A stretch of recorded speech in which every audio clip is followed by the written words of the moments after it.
Believe it or not, there wasn't always a time where you could have access to millions of songs simply by touching a screen. I'm Alex Fernandez, and I'm going to teach you about the history of recorded music.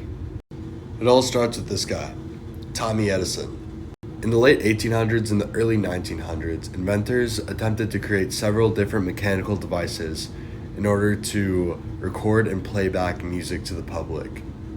And Tommy did it. He beat everybody to it. Thomas Edison invented the first acoustic recording and playback machine in 1877. He initially intended for the phonograph to be used to record dictation or to act as a telephone answering machine. But musical entertainment quickly changed his plans. In 1906, the Victor Talk Machine Company introduced the Victrola. Now, families loved listening to music in their homes using this machine, so the phonograph became very popular very quickly. The home Victrola introduced people to tons of new music. An example of this was in the 1920s and 30s, when jazz became extremely popular. Artists such as Louis Armstrong and the New Orleans Dixieland became very popular because they were able to appeal to mass audiences. However, the popularity of the phonograph didn't last long. When people found out that they could listen to live performances for free via radio, record and phonograph sales dropped in half, and radio became very popular by the late 1920s. The 1930s and 40s were ruled by the big band sound, which created artists like Frank Sinatra, who in 1940 became the first teen idol for music and radio.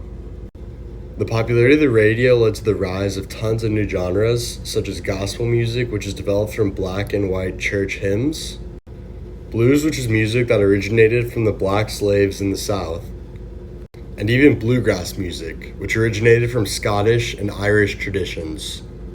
Then later in the 1950s and 1960s came the rock and the pop sounds, and stars like Elvis Presley, who did covers of different songs and even had their own music, which got extremely popular. By the 1960s, radio stations hired disc jockeys, which controlled the music and decided what to play for the audiences that were listening to the radios. This created things such as payolas, where people would actually play the DJs to play their requested songs. This trend continued until about 1982, until the new technology of CDs revolutionized record sales. People didn't necessarily like the sound of CDs over the sounds of records, but the actual CDs themselves were a lot more durable than the large LP phonograph records, and the CD players themselves were a lot more compact. By the late 1990s, CDs had practically taken over records.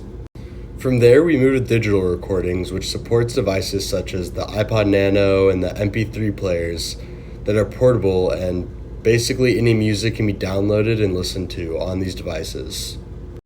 Digital recordings convenience easily took over, and now we have streaming services such as Spotify to where we can access millions of different songs just from one single platform. There's no doubt that we've come a long way since Thomas Edison first invented the phonograph, and reflecting on the evolution of music over the times, several artists have expressed their feelings on how they think the times have changed. For example, artists such as Bon Jovi are very disapproving of Steve Jobs and Apple and the way that they ruined the musical experience for the younger generations.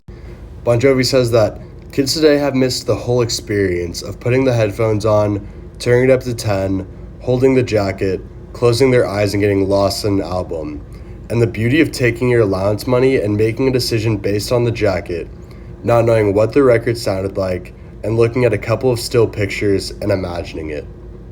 For the better or worse, things have definitely changed, and it's very cool to look back at our origin and see how the technology and culture has developed over time. Thank you for listening.